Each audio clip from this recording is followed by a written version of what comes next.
Hey guys, tonight we begin with trade. Very civilized trade, the kind that involves addiction, gunboats, and politely explaining destruction as free commerce. So before you get comfortable, take a moment, like the video and subscribe, but only if you genuinely enjoy what I do here, and let me know in the comments where you're tuning in from and what time it is for you. It's always fascinating to see who's joining us from around the world. Now, dim the lights. Maybe turn on a fan for that soft background hum, and let's ease into tonight's journey together. At the dawn of the 19th century, the Qing dynasty ruled over what it considered a fully completed civilization. Not developing, not emerging, completed, finished. Like a perfectly written book with no need for a sequel. China was vast, wealthy, orderly, and deeply convinced it had already figured everything out centuries ago. From the imperial court in Beijing, the world made perfect sense. China sat at the center of civilization, the Middle Kingdom, and everything beyond its borders existed, in various stages of cultural confusion. Europe, from this perspective, was a distant land full of noisy merchants, odd clothing choices, and an unhealthy obsession with boats. And honestly, China had receipts. The empire fed hundreds of millions. Its bureaucracy functioned with terrifying consistency. Scholars spent their lives memorizing texts older than most European capitals. Examinations decided careers, not sword fights, which already put China several centuries ahead in terms of workplace professionalism. Most importantly, China produced the things everyone wanted. Tea fueled Europe's mornings. Silk wrapped aristocrats in status. Porcelain sat delicately on tables where people argued loudly about philosophy while drinking Chinese beverages out of Chinese cups. The global economy ran on Chinese products, whether Europe liked it or not. And what did China want in return? Silver, just silver. No opinions, no gadgets, no unsolicited advice, just shiny metal, please. This worked beautifully. Silver flowed in. Taxes were paid, armies were funded. The imperial machine hummed along like a well-maintained clock, one made of tradition, hierarchy, and quiet confidence. Trade was tightly controlled, restricted to specific ports, and conducted entirely on Chinese terms. Foreign merchants followed the rules or went home disappointed. There was no customer service department. But here's the problem with believing you need nothing. You stop watching people who need something desperately. While China viewed trade as a polite formality, Britain viewed it as a crisis. British silver was vanishing into China at an alarming rate, and empires hate that almost as much as they hate being told no. Somewhere in London, officials stared at balance sheets and began asking the most dangerous question in imperial history. What if we changed the rules? China, secure in its superiority, didn't notice the shift. It assumed foreigners would continue behaving like guests forever. It assumed admiration equaled submission, and that assumption, calm, confident, and completely reasonable, was about to become very expensive. While China was calmly enjoying its position as the world's cultural center, Europe was developing a very specific, very expensive habit: tea, and not the casual once-in-a-while kind. This was a daily ritual that shaped mornings, politics, and the emotional stability of entire nations. In Britain especially, tea was no longer a drink. It was infrastructure. British society ran on it. Workers drank it. Aristocrats drank it. Politicians drank it while pretending not to panic about the economy. The problem was that every cup of tea came from China, and China insisted on being paid in silver.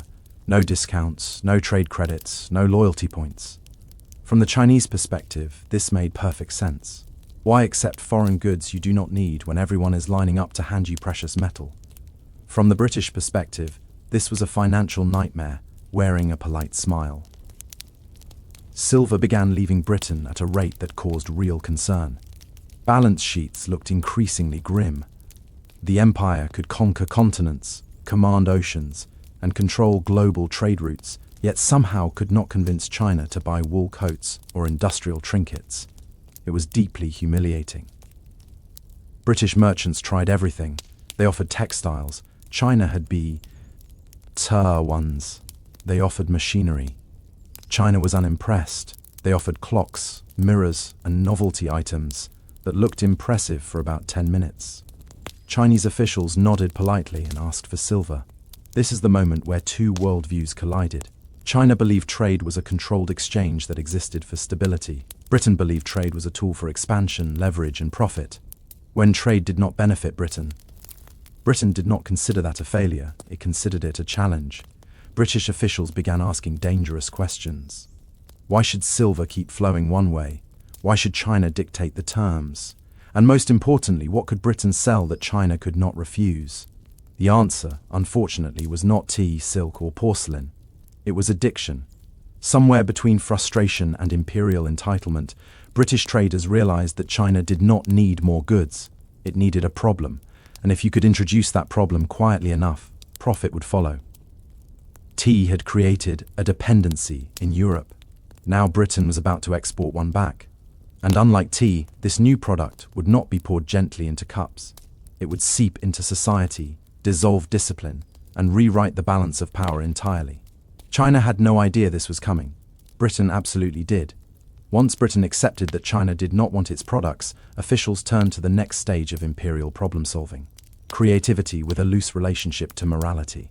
If China refused to buy British goods, Britain would simply introduce something China did not yet realize it needed. And by needed, we mean would soon be unable to function without. Enter opium. Opium was not new to China. It had existed for centuries in limited medicinal and recreational use. What was new was scale. Britain, through its control of India, suddenly had access to massive opium production. Fields were planted, harvests were refined, supply chains were organized with impressive efficiency and absolutely no concern for long-term consequences. This was not an accident. It was not a misunderstanding. It was policy. The logic was chillingly simple. Opium was lightweight, valuable, and addictive. Once people started using it regularly, demand would sustain itself. Best of all, it could be sold for silver, the exact resource Britain was losing to tea imports. The trade imbalance could be reversed, not by negotiation, but by dependency. To manage this operation, Britain relied on the British East India Company, an organization that functioned less like a business and more like a government that had accidentally discovered profit margins. It collected taxes, ran armies, administered territory, and now very efficiently sold narcotics to another empire. Officially, Britain claimed the opium trade was not its responsibility. The company was merely a commercial entity after all. This was convenient because it allowed British politicians to express concern, while simultaneously counting them out. Nay, it was a masterclass in moral outsourcing. Opium was smuggled into China through coastal networks, bribed officials, and carefully maintained grey zones. Everyone involved knew it was illegal. Everyone involved also knew it was profitable. The Chinese state warned against it. Merchants ignored the warnings. Users multiplied. At first, the damage was subtle. A few addicts, a few corrupt officials, a few missing silver shipments. Nothing that looked like a crisis. Yet. But addiction does not announce itself loudly. It creeps in quietly, settles comfortably, and only reveals its full cost when it is too late to stop. Britain had solved its trade problem. China had acquired a far worse one. And the empire that once believed it needed nothing was about to discover how expensive that confidence could be. At first, the opium problem did not look like a catastrophe. It rarely does. There were no dramatic collapses, no instant riots, no imperial alarms ringing across the capital.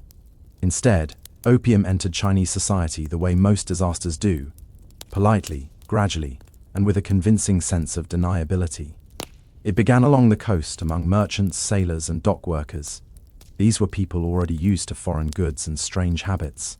A pipe here, a session there, no big deal. Officials assumed it would stay contained, limited to the rough edges of society where problems were expected to live anyway. Then it didn't. Opium crept inland, carried by traders who knew exactly where demand would bloom next. Scholars discovered it helped them relax after long hours of memorizing classical texts. Soldiers used it to dull boredom, pain, and the existential dread of standing guard for weeks at a time. Administrators, exhausted by paperwork and responsibility, found the pipe offered a gentle escape from reality. and from accountability. This is where things became dangerous. When addiction reaches the ruling class, it stops being a social issue and starts becoming a structural one. Offices opened late. Decisions were delayed. Bribes became easier to offer and harder to refuse. A bureaucracy designed to function through discipline and moral authority began to wobble under the weight of human weakness. Families felt it next. Silver disappeared from households. Heirlooms were sold. Farmers neglected fields. Artisans missed deadlines. Productivity fell. Not because people were lazy, but because addiction quietly rearranged priorities without asking permission. And the most alarming part, the silver. For centuries, China had carefully built an economy dependent on silver as its monetary backbone. That silver began flowing out of the country in massive quantities, sucked up by opium payments, the system strained, prices rose, wages failed to keep up, taxes became harder to collect. The empire's financial arteries were being drained from the inside. Yet many officials hesitated to act decisively. Why? Because admitting the scale of the problem meant admitting failure. It meant acknowledging that foreign merchants had outmaneuvered the Middle Kingdom, using nothing but patience, profit, and human vulnerability. So reports were softened, numbers were delayed, blame was redirected.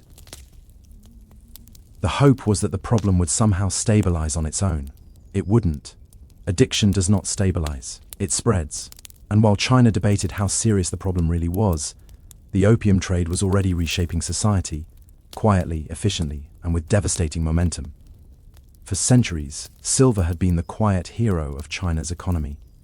It paid soldiers, funded public works, lubricated bureaucracy, and kept markets predictable.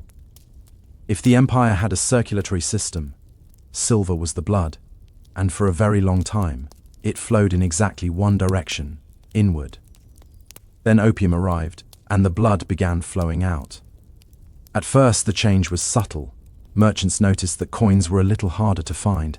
Local officials complained that tax payments were arriving late or partially missing. Nothing alarming, just enough to be irritating. But irritation in imperial systems is often the first symptom of disaster. Soon the problem became impossible to ignore. Silver was leaving China in massive quantities, siphoned off to pay for opium imports. Farmers struggled to pay taxes because the metal they needed was suddenly scarce. Prices rose unpredictably. Wages stagnated. Entire regions found themselves short on currency, which is never a great sign for a society built on monetary stability. And here's the truly painful irony. China had demanded silver for decades because it trusted silver. It was reliable, universal, stable. Now that same stability was working against it. There was no quick replacement, no alternative system ready to step in. You cannot simply announce we will be inventing a new economy next week. Officials scrambled to explain the situation without admitting how bad it really was. Reports were softened, numbers were massaged, blame was carefully redirected towards smugglers, corrupt local leaders, or moral decay among the population. Everyone was guilty, no one was responsible. Meanwhile, opium merchants were thrilled. The more silver left China, the more dependent the economy became. This wasn't just trade anymore. It was leverage. The Qing bureaucracy, famous for its precision and discipline, began missing deadlines. Soldiers were paid late. Infrastructure projects stalled. Trust in local administration weakened. And once people stopped trusting the system, they stopped cooperating with it. Still, many officials hesitated to act decisively.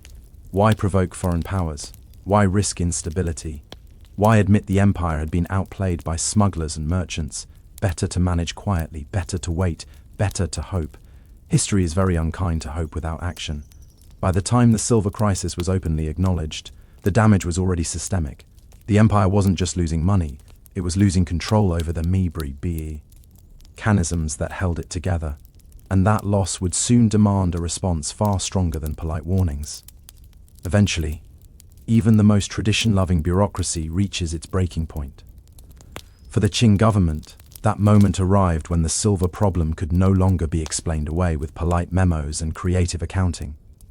The economy was wobbling, officials were compromised, and the empire's moral authority was quietly evaporating.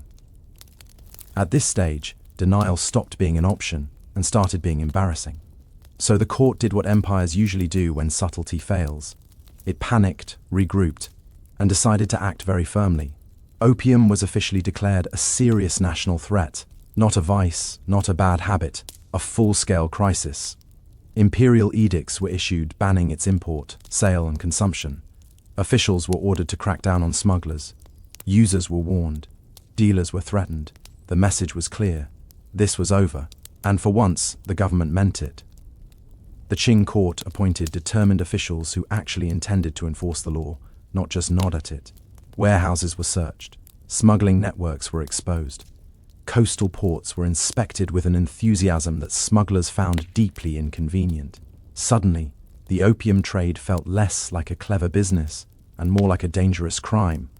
The most dramatic moment came when massive quantities of confiscated opium were publicly destroyed. Tons of it, enough to make smugglers cry quietly into bar. Error balance sheets. The opium was mixed with lime and seawater and dumped deliberately and permanently. This was not subtle symbolism. This was the empire saying, "We are done." From the Chinese perspective, this was law enforcement, a sovereign state enforcing its own rules within its own borders. Perfectly reasonable, entirely legal, long overdue. From the British perspective, this was an outrage.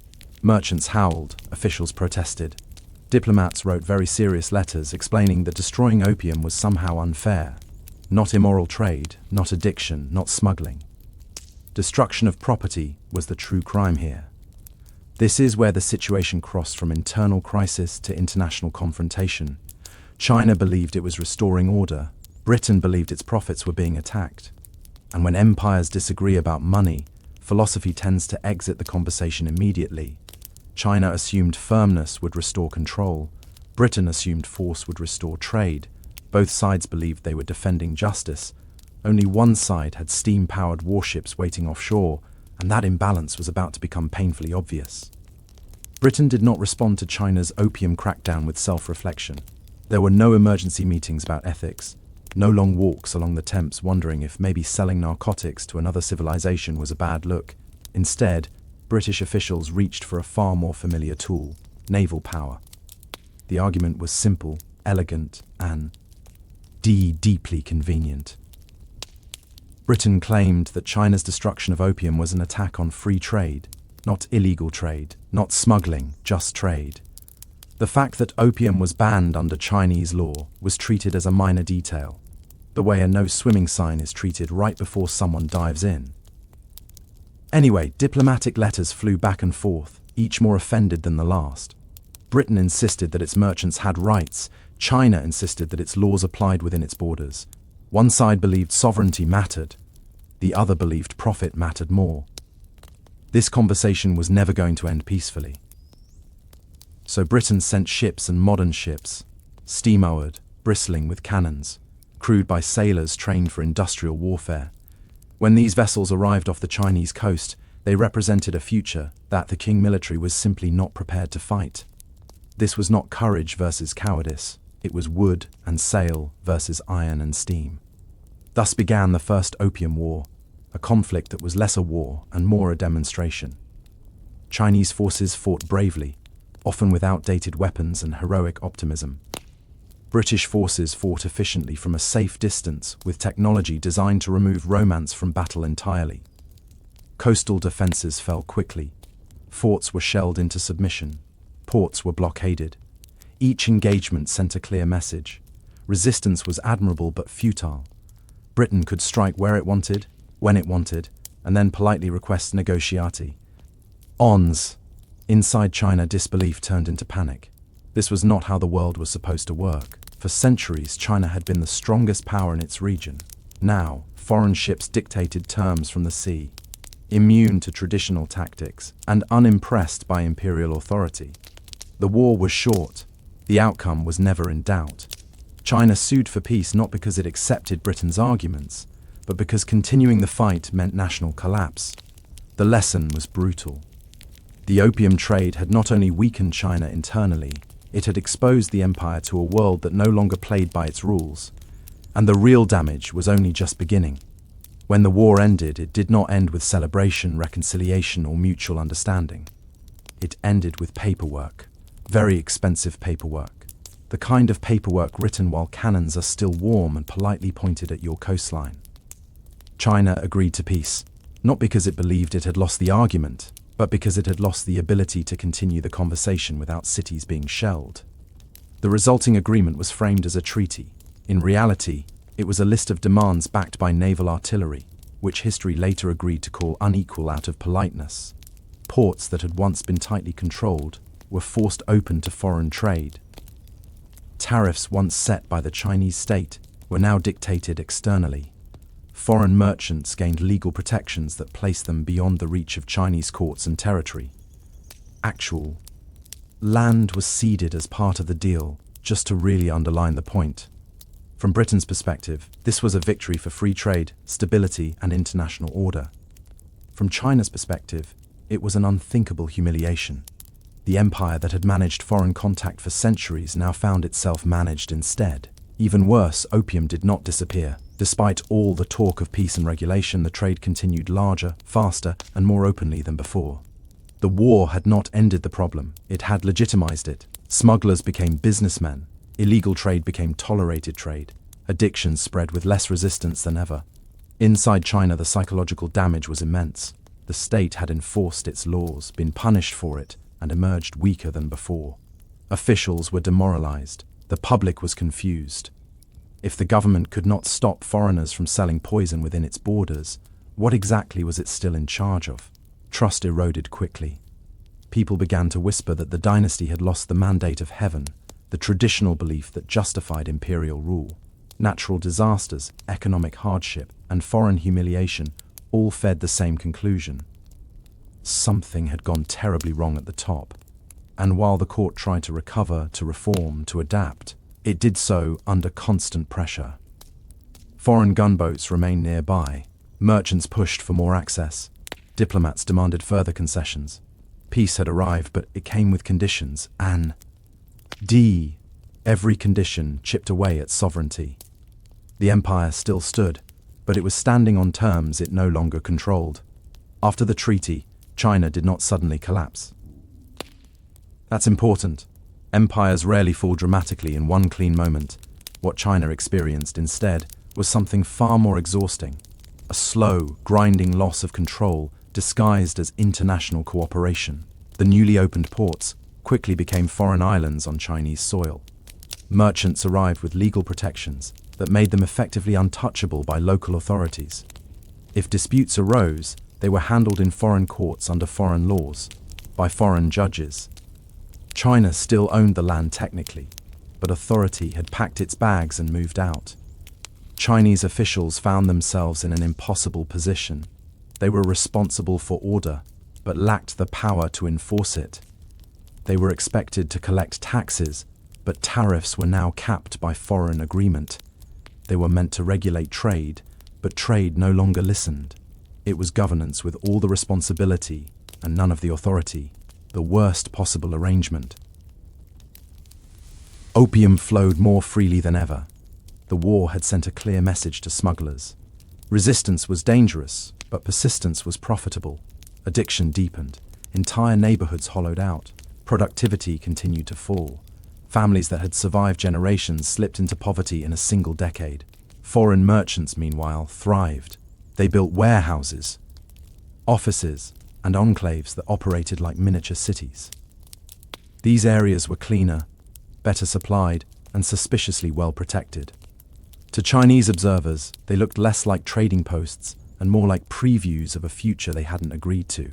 And here's where the humiliation really sank in. Chinese scholars and officials knew what was happening. They weren't ignorant. They could read reports, track silver flows, and observe social decay. But knowing something is wrong does not automatically grant you the power to fix it, especially when fixing it might trigger another naval visit. So reforms stalled. Caution replaced decisiveness. Every decision was weighed against one terrifying question. Will this provoke another war? Governance slowed to a crawl. Innovation became risky. Stability became fragile. The people noticed. Trust in the dynasty weakened further. Rumors spread. secret societies gained followers. Religious movements promised salvation, justice, or at least explanations. When a state cannot protect its citizens from foreign pressure or internal decay, citizens start looking elsewhere for meaning. China was not yet collapsing, but it was leaking authority, confidence, and cohesion. And leaks, if ignored long enough, always become floods. Once an empire loses control over its borders, its trade, and its dignity, the next thing to go is usually internal peace. And China, exhausted from foreign pressure and economic strain, was about to discover that internal collar.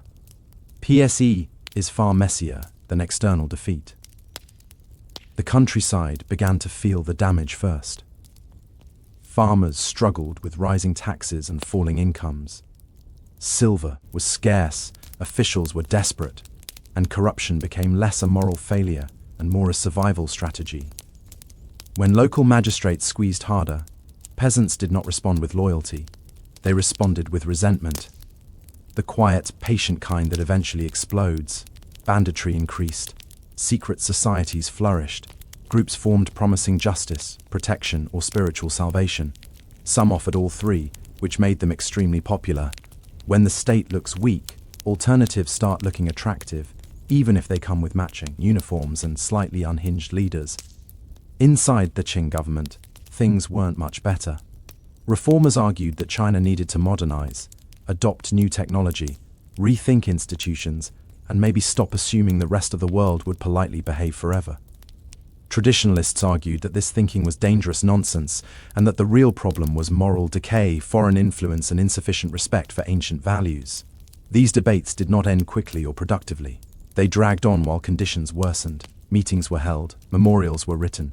Arguments were made with impressive calligraphy and absolutely no urgency. Meanwhile, villages burned, taxes went unpaid, and confidence in the system evaporated. The army, once a symbol of imperial stability, suffered badly. Soldiers were underpaid, poorly equipped, and increasingly tempted by desertion or rebellion. Loyalty is difficult to maintain when your salary is late and your government appears powerless. Even discipline began to fray, and perhaps most damaging of all was the loss of belief. For centuries, the Qing ruled under the idea that heaven favored their authority.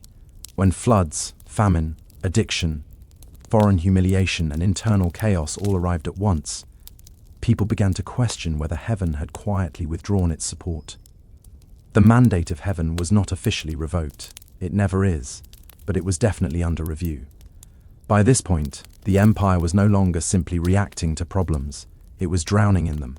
Foreign powers watched closely, rebels waited patiently, and the Qing state, stretched thin in every direction, was about to face a crisis so massive it would scar China for generations.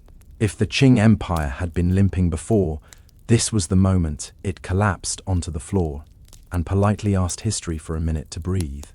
What followed was not a minor uprising or a manageable revolt. It was one of the deadliest civil wars in human history, the Taiping Rebellion. It began, as many disasters do, with a man who believed he had a special message for the world. Honggu Quan failed the imperial examinations repeatedly, had a nervous breakdown, and emerged convinced he was the younger brother of Jesus Christ. This alone should have raised concerns. Instead, it became the foundation of a mass movement, fueled by desperation, poverty, and rage at a government that looked increasingly irrelevant. The Taiping movement promised equality, land reform, moral purification, and an end to corruption. To millions of peasants crushed by taxes, addiction, and economic collapse, this sounded fantastic. To the Qing government, it sounded like the end of everything, which, inconveniently, it almost was. Entire provinces fell out of imperial control, cities were captured, bureaucrats fled, armies defected or disintegrated. The rebellion established its own capital and ruled vast territories for years. This was no fringe uprising. This was an alternative state growing inside the empire, like a second skeleton. The Qing response was chaotic and brutally expensive. Loyalist armies were raised, often funded by local elites rather than the central government. Foreign powers, smelling opportunity, offered assistance at a price. The empire that once dictated terms now relied on outside help to survive its own civil war, and the human cost was unimaginable. Millions died from combat, famine, disease, and displacement. Entire regions were depopulated. Agricultural systems collapsed. Trade routes vanished. Even after battles ended, the damage lingered like a permanent scar. By the time the rebellion was finally crushed, the Qing dynasty technically survived. But in the same way, a building survives after a fire, standing, blackened, hollow, and structurally unsound. The rebel lion did not cause China's collapse. It revealed it. Opium, foreign pressure, economic failure, and political paralysis had weakened the empire. The Taiping rebellion simply tore the curtain down and showed how fragile everything had become. And after this, recovery was no longer an option, only delay. After the rebellion was crushed, the Qing Empire still existed, which under the circumstances felt like an achievement worth applauding politely. The dynasty remained on the throne. Officials returned to their desks, and the machinery of government creaked back into motion. On paper, the empire had survived. In reality, it was operating on borrowed time and borrowed confidence. The central government was exhausted. Financial reserves were gone. Military forces were depleted. Authority had been outsourced to local elites who now expected rewards for saving the dynasty. The emperor still ruled, but increasingly through negotiation rather than command. Never a comforting sign for an absolute monarchy. Foreign powers noticed immediately. China's weakness was no longer theoretical. It was visible, tangible, profitable. Western nations pushed for more access, more ports, more rights, and more exemptions. Each demand was framed as reasonable. Each concession was described as temporary. None of them were ever reversed. The Qing court attempted reform, but cautiously, almost apologetically. New schools were discussed. Modern weapons were considered. Administrative changes were proposed, then delayed, and then debated, and then quietly shelved. Usually after someone asked whether reform might upset tradition, foreign powers, or both. This created a uniquely frustrating situation. Everyone agreed something needed to change, but no one agreed on what, how, or how fast. Reformers were accused of betraying Chinese values. Conservatives were accused of dooming the empire. Meetings were held, papers were written. Very little happened. Meanwhile, opium addiction remained widespread. Even as officials condemned it, tax revenue quietly depended on it. Efforts to suppress it risked unrest. Efforts to tolerate it guaranteed decay. The state found itself trapped between morality and survival and chose survival, slowly bleeding both. The people noticed. Faith in the dynasty continued to erode. Younger generations questioned why China, once the unquestioned center of civilization, now bent to foreign demands. Scholars debated how this had happened. Peasants didn't debate at all, they simply endured. What remained off-queuing authority functioned more like damage control than governance. The goal was no longer greatness, stability, or renewal. It was simply avoiding collapse for another year, then another, then another. The empire was still standing, but no longer moving forward. And history is unforgiving to civilizations that stop moving. By the late 19th century, China found itself in a deeply humiliating position, still technically independent, yet increasingly treated like a shared workspace by foreign powers. No single nation had conquered China outright, but several had helpfully moved in, rearranged the furniture, and begun charging rent. Foreign influence spread through what were politely called spheres of influence. Different powers claimed economic privileges in different regions, building railways, controlling mines, managing ports, and dictating trade terms. China still had emperors, officials, and laws, but they operated in a landscape where key decisions required foreign approval, or at the very least foreign tolerance. This arrangement was disastrous for sovereignty and confusing for everyone involved. Chinese officials were expected to maintain order in cities where foreigners answered only to their own courts. A Chinese magistrate could arrest a local citizen, but not a foreign merchant. Imagine being responsible for public safety while half the population is legally untouchable. Authority does not thrive under those conditions. Economically, the damage deepened. Profits flowed outward. Infrastructure served foreign trade more than local needs. Chinese workers labored on projects that benefited outsiders, often under harsh conditions. The empire was no longer extracting value from its territory. It was watching value leave in an orderly, well-documented fashion. And yet there was no dramatic moment of collapse, no final battle, no triumphant invasion, just a constant series of concessions, negotiations, and humiliations that wore the Istam down. Each agreement was described as temporary. Each compromise was framed as necessary. Together, they formed a permanent state of weakness. Reformers inside China grew more desperate. Some called for rapid modernization. Others demanded a return to tradition. A few suggested combining both, which pleased absolutely no one. The court tried to balance these competing visions while also avoiding another war, another rebellion, or another diplomatic crisis. It was like juggling while standing on a cracked floor. Public frustration mounted. Students protested. Intellectuals wrote furious essays. Secret societies whispered about revolution. The idea that the dynasty could restore China's strength began to feel less like hope and more like nostalgia. And through it all, the memory of opium lingered, not just as a drug, but as a symbol. It represented humiliation, exploitation, and the moment China realized the world had changed without asking permission. The empire still existed, but it no longer commanded respect. And once respect is gone, power usually follows.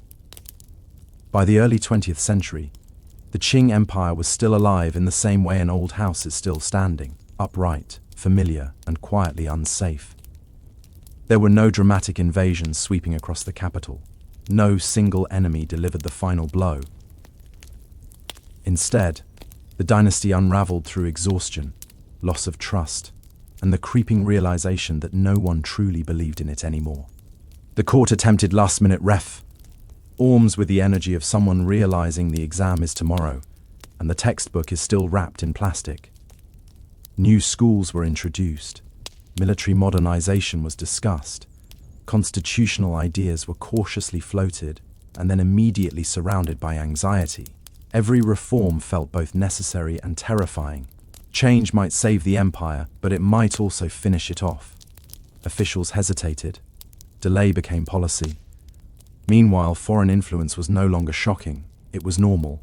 Foreign banks, railways, and concessions were part of daily life. Chinese citizens grew up in a country where outsiders enjoyed special privileges, and local officials enforced rules they could not fully control. This wasn't just humiliating, it was corrosive. The people stopped expecting leadership from the dynasty. Loyalty turned into indifference. Indifference turned into frustration. Frustration slowly hardened into something far more dangerous. Readiness. Students organized. Intellectuals argued openly about revolution.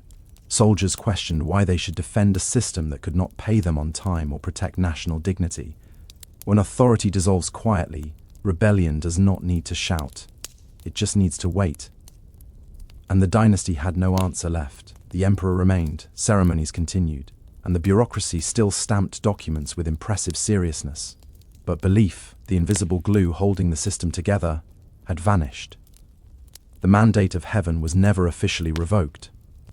It simply stopped being mentioned, which was far worse. When revolution finally came, it felt less like a storm and more like gravity. Provinces declared independence, officials defected. The imperial center realized too late that it no longer commanded obedience, only habit. The Qing dynasty fell not because it was conquered, but because it was abandoned. Opium had not destroyed the empire alone, but it had weakened society, drained the economy, invited foreign domination, and exposed every vulnerability at once. It turned confidence into complacency and strength into inertia. By the time the end arrived, no one was surprised, only tired. Looking back, the fall of China's greatest empire feels tragic, not because it was inevitable, but because so much of it was avoidable. The Qing dynasty did not collapse because its people were weak, uneducated, or incapable. It collapsed because it faced a rapidly changing world with an old set of assumptions, and by the time those assumptions were challenged, the damage was already done. Opium did not destroy China in a dramatic cinematic way. There was no single night when everything fell apart. Instead, it worked slowly, patiently, almost politely. It weakened bodies, it drained silver, it corroded trust, it softened resistance. By the time the empire realized what was happening, it was no longer fighting one problem, it was fighting all of them at once. Foreign powers did not need to conquer China outright. They simply waited. They watched as addiction hollowed out society, as trade imbalance flipped direction, as reform stalled under fear and indecision. When they applied pressure, they found a system already tired, already divided, already unsure of itself. And here's the uncomfortable truth. The opium trade succeeded not just because Britain was aggressive, but because it understood something brutal about power. Power does not always need armies. Sometimes it just needs leverage, economic, social, psychological. Opium was leverage in its most cynical form. The Qing court believed stability was strength. In many eras, it had been. But in this one, stability without adaptation became stagnation. The empire tried to preserve order while the world rewrote the rules. It tried to manage foreign contact instead of understanding it. It tried to outweigh change. History does not wait. And yet there is something quietly admirable in how long China endured. Despite humiliation, rebellion, addiction, and foreign pressure, Chinese society did not disappear. It absorbed the shock. It fractured, suffered, and eventually rebuilt. The empire fell, but the civilization did not, which is more than many empires can say. If there is a final lesson here, it is this. No civilization collapses because of a single vice or a single enemy. Collapse happens when confidence turns into complacency, when power stops questioning itself, and when problems are allowed to grow quietly because confronting them feels uncomfortable. Opium did not just poison bodies, it exposed weakness. And once weakness is visible, the world moves in. That is how China's greatest empire fell, not with a final battle, but with a long, exhausted exhale. Amelia Earhart was not born into the sky. She was born into a world that very clearly told her to stay on the ground. Late 19th century America had firm ideas about what girls were meant to become, and none of them involved engines, windburn, or altitude. But even as a child, Amelia treated those expectations like loose suggestions rather than rules. She grew up climbing trees, building crude homemade roller coasters, and collecting newspaper clippings about women who dared to do unusual things. While other girls were encouraged toward manners and marriage, Amelia was busy breaking things, fixing them, and wondering how far she could push herself before the world pushed back. The sky at this stage was still just an idea, but the instinct was already there. Movement, freedom, distance. Her childhood was unstable. Financial struggles and family tensions forced frequent moves. And that sense of impermanence shaped her deeply. Home was not a fixed place. It was something temporary, something that could vanish. In hindsight, it is hard not to see how this fed her fascination with travel and escape. When nothing stays put, motion begins to feel safer than stillness. Amelia was intelligent, observant, and quietly rebellious. She did well in school, but never fully accepted the roles handed to her. She worked as a nurse's aide during the First World War, caring for wounded soldiers and witnessing firsthand what machines and modern warfare could do to the human body. It was here, surrounded by broken men and broken systems, that her sense of purpose sharpened. Life was fragile, time was limited, comfort was optional. Her first real encounter with aviation came not as a dramatic revelation, but as a slow burn.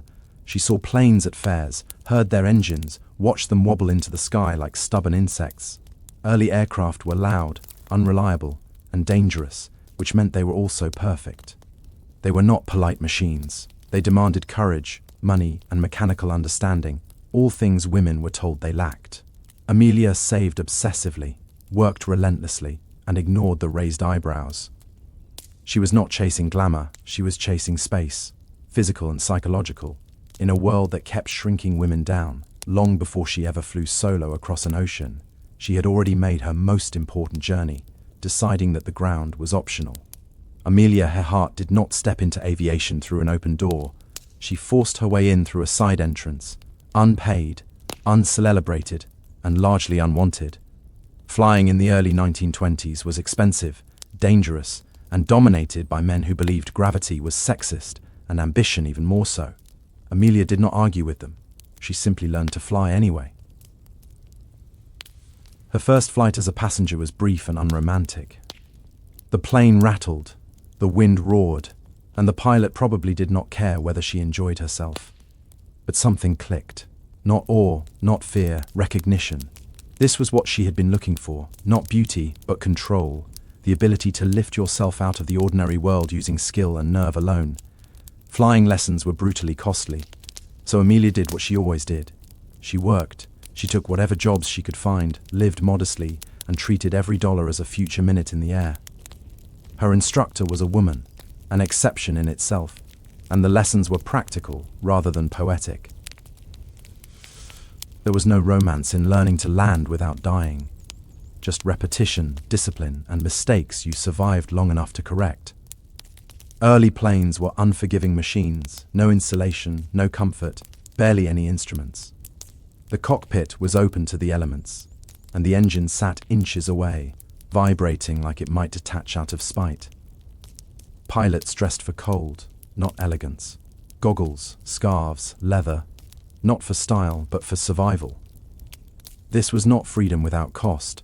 It was freedom paid in bruises, fear, and constant risk.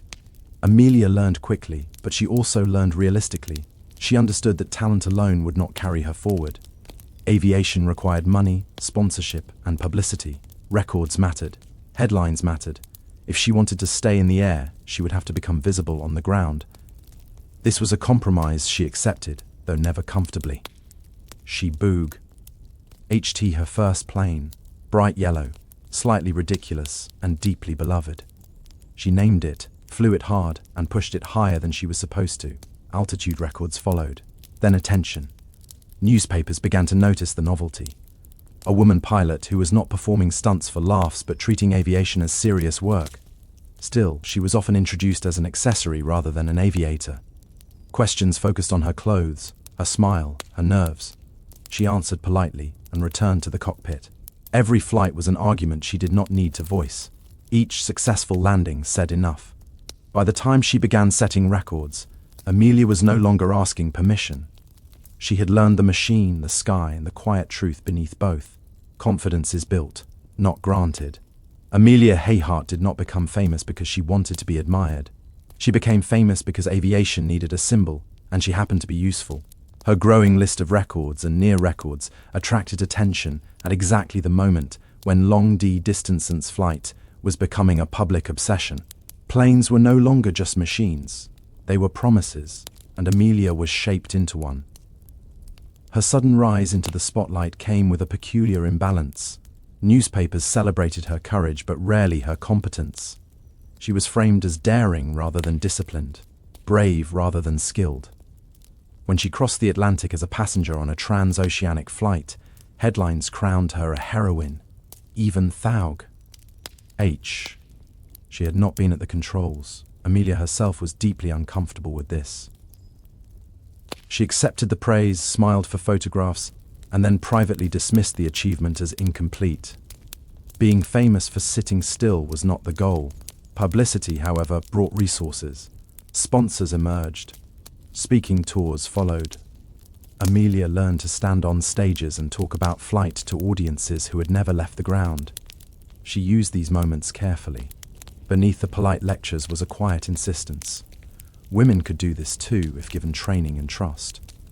She never framed it as rebellion. She framed it as common sense, which was far more unsettling. Behind the scenes, fame was exhausting. She was expected to be inspirational at all times, composed, modest, grateful. Any display of ambition risked criticism. Any mistake risked being blamed not on the pilot, but on her gender. The margin for error was thinner for her than for any man sharing the same sky. Amelia understood this and adapted. She cultivated an image that was calm, capable, and deliberately plain. No theatrics, no arrogance. She dressed simply, spoke carefully, and redirected attention toward aviation itself. This was not humility, it was strategy. The less threatening she appeared, the farther she could go. Yet the imbalance gnawed at her. She wanted to fly, not tour, to test limits, not repeat speeches. The more famous she became, the less time she spent in the air, and that contradiction sharpened her resolve. If the world was going to watch her, then she would give it something worth watching. Fame had found her first. Now she would decide what to do with it, and more importantly, how to escape it back into the sky. Amelia Earhart was determined to erase the asterisk next to her name. Being labeled the first woman to cross the Atlantic was flattering, but the quiet qualifier passenger lingered like turbulence. She wanted the record that mattered to her alone, responsible for every decision, every correction, every consequence. Not symbolic flight, real flight. Planning a solo Atlantic crossing in the early 1930s was not optimism, it was audacity backed by preparation. The route was dangerous, the weather unpredictable, the navigation crude. There were no comforting instruments to lean on, no autopilot to save you when fatigue set in. Once airborne, the pilot became a small human problem suspended inside a larger mechanical one. Amelia knew this. She accepted it without dramatics. The plane was modified for endurance rather than elegance. Extra fuel tanks replaced comfort. Weight was calculated obsessively. Anything unnecessary was removed. The cockpit became a narrow space of noise, vibration, and isolation. This was not a journey meant to be enjoyed, it was meant to be completed. When she took off, there was no spectacle, just an aircraft lifting into uncertain sky, carrying a woman who understood exactly what was at stake. Hours passed, weather deteriorated, ice formed on the wings, instruments failed. At times, she flew blind, trusting instinct, experience, and the thin line between caution and commitment. Fatigue crept in quietly. Muscles stiffened. Focus narrowed. The Atlantic offered no landmarks, no reassurance, just endless water below, and an engine whose mood could change without warning. At any moment, a single failure could turn determination into disappearance. And yet she persisted, not heroically, practically. Each problem was addressed as it arrived. When the plane struggled, she adjusted. When conditions worsened, she adapted. The flight was not a cinematic triumph. It was a sustained act of competence under pressure. When she finally landed on the far side of the ocean, there was relief rather than celebration. The record was hers now, undeniable, unqualified. She had done what she set out to do, not to prove a point to critics, but to herself. The world responded with applause, parades, and headlines. Amelia accepted them politely. But the real victory had already happened in the air where no audience could interfere. She had taken full control of the aircraft, the narrative, and the meaning of her own ambition. Amelia Earhart emerged from her Atlantic triumph with something more complicated than victory. She was no longer just a skilled aviator. She had become a symbol, whether she liked it or not. The public saw freedom, progress, and modernity stitched neatly into a leather jacket. Amelia saw a responsibility she had not active. Ely sought, but refused to waste. With recognition came influence. Invitations arrived from universities, aviation groups, and political organizations. She accepted many of them, not out of obligation, but because she understood leverage when she saw it. If people were going to listen to her, she would say something useful. She spoke openly about opportunity, access, and the absurd waste of talent caused by excluding women from technical fields. Her arguments were calm, factual, and difficult to dismiss without sounding irrational.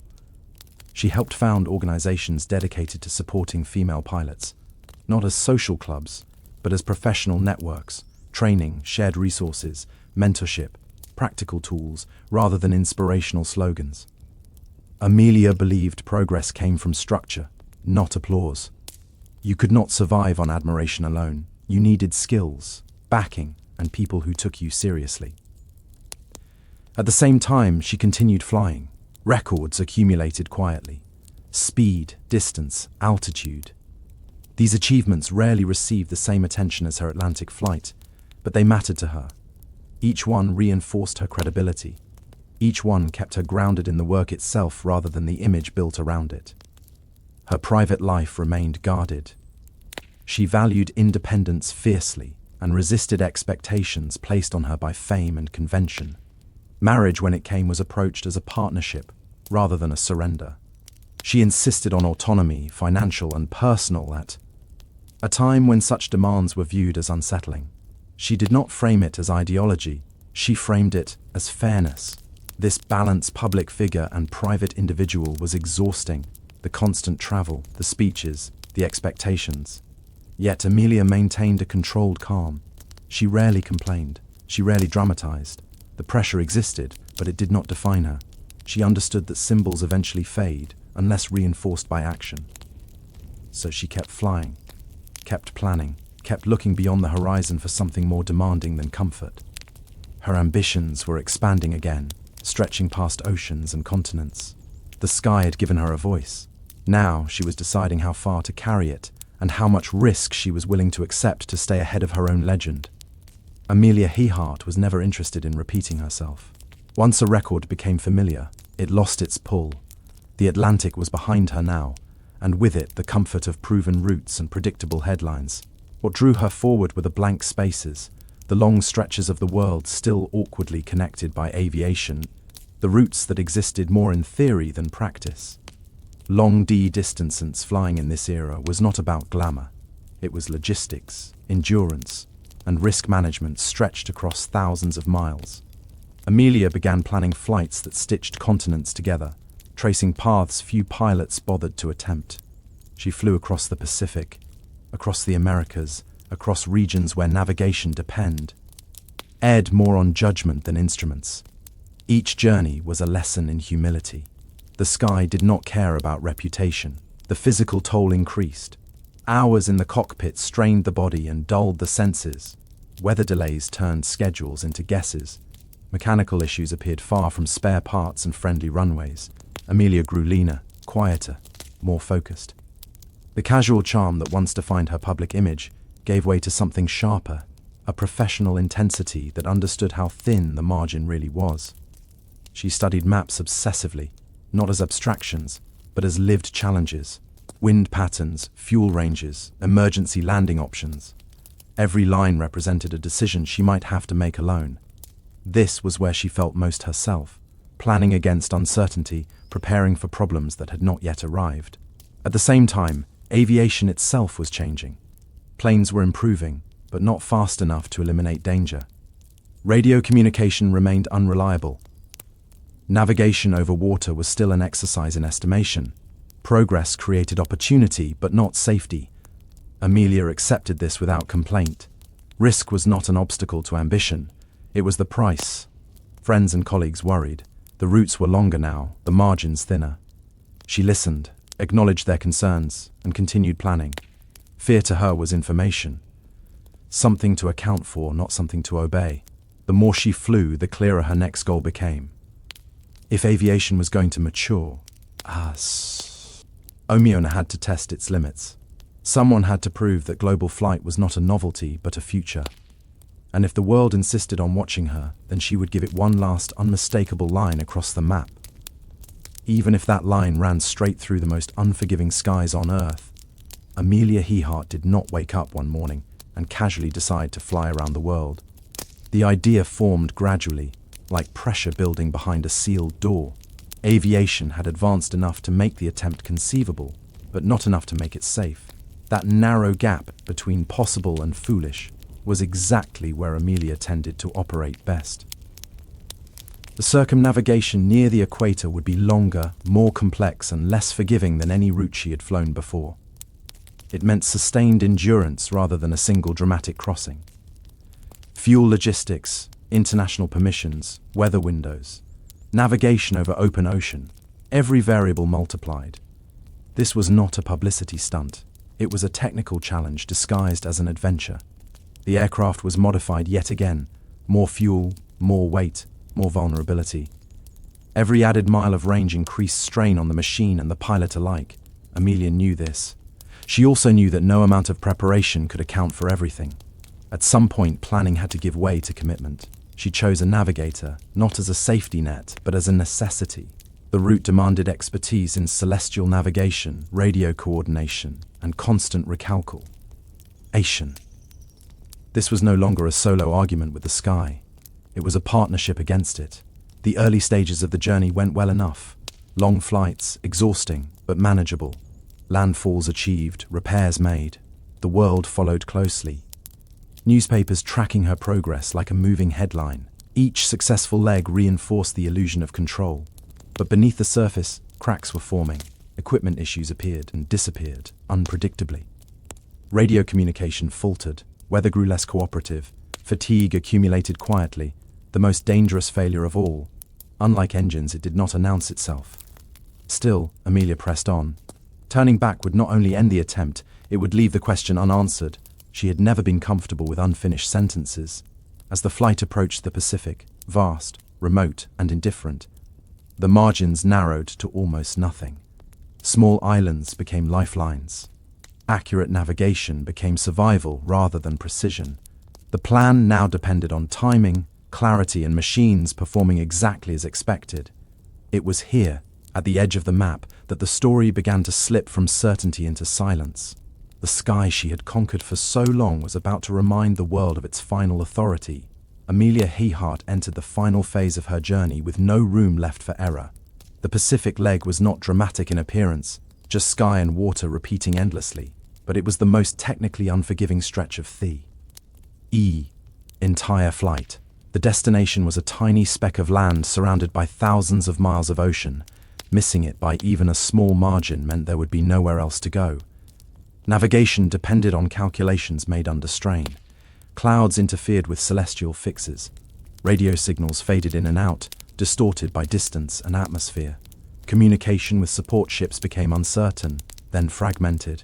Each message carried urgency, but also confusion. The aircraft was burning fuel.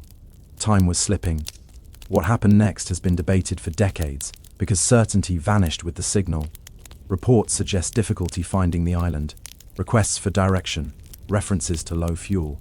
Then nothing, no final declaration, no confirmed position, just silence, abrupt and absolute.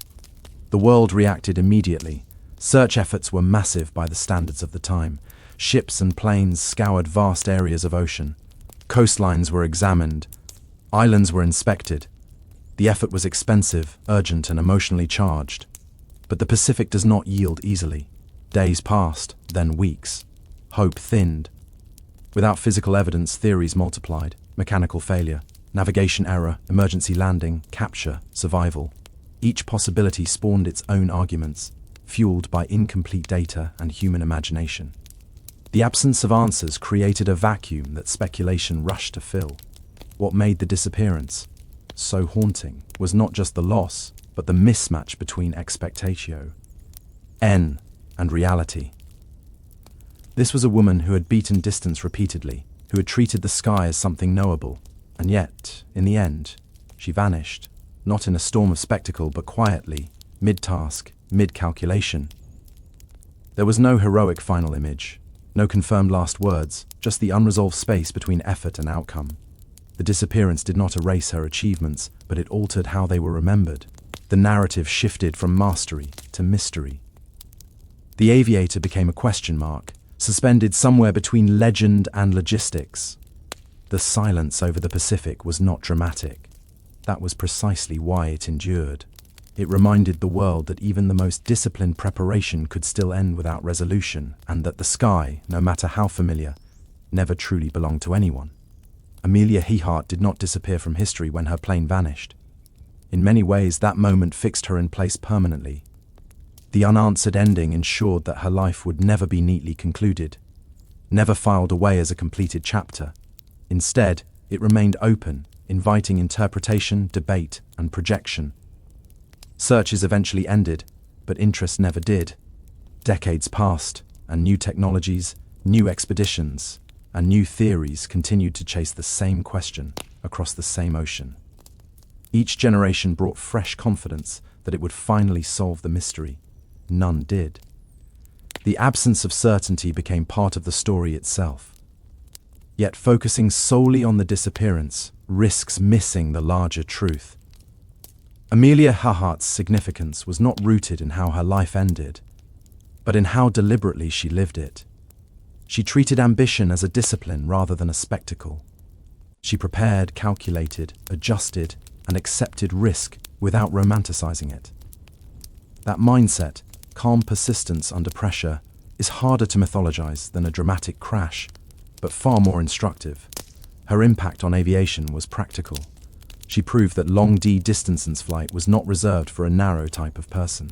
She expanded who could be imagined in a cockpit, not through slogans, but through logged hours and completed routes. Organizations she helped establish continued to support pilots long after headlines faded.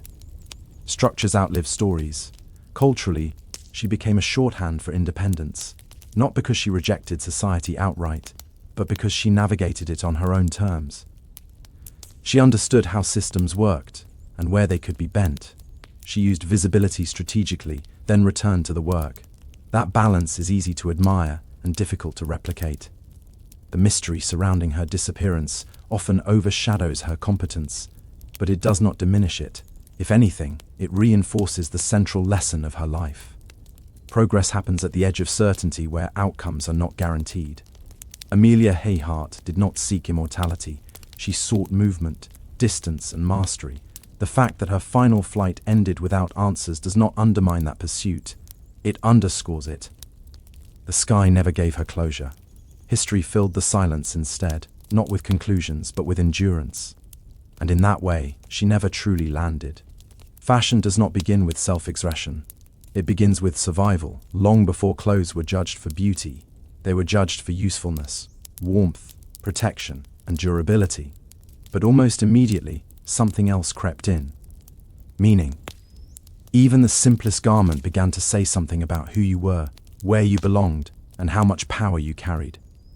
In ancient Egypt, this connection between clothing and status became unmistakable. Linen dominated daily life, spun from flax grown along the Nile. It was light, breathable, and perfectly suited to a hot climate. But not all linen was equal. The quality of the weave, the thinness of the thread, and the cleanliness of the cloth mattered deeply. Clothing was not just worn, it was displayed.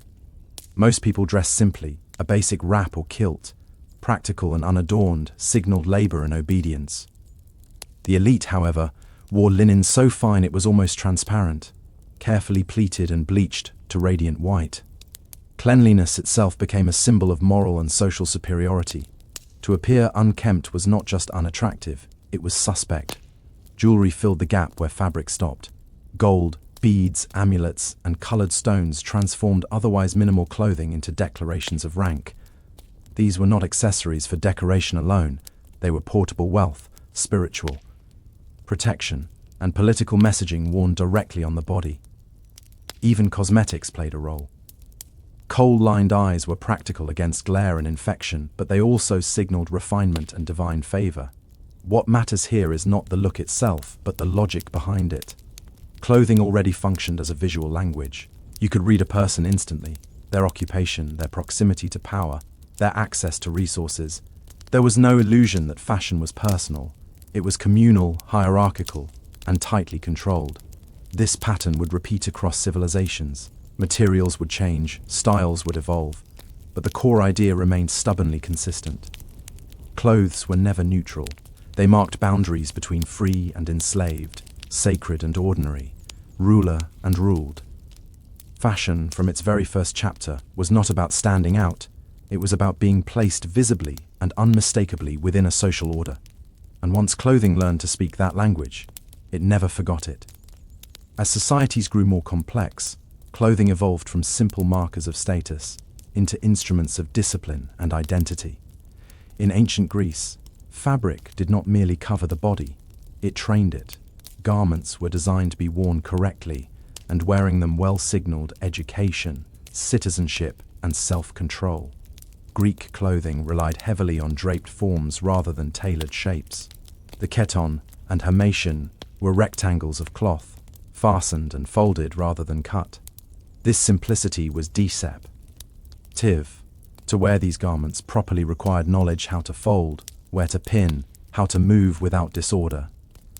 A citizen's clothing was expected to appear effortless, but effort lay beneath every fold. The body itself mattered. Greek ideals prized proportion, balance, and restraint, and clothing was designed to echo those values. Excessive ornamentation was frowned upon. Simplicity suggested virtue. Bright dyes and luxurious fabrics existed, but they carried social implications. Too much display hinted at foreign influence, moral weakness, or a lack of discipline.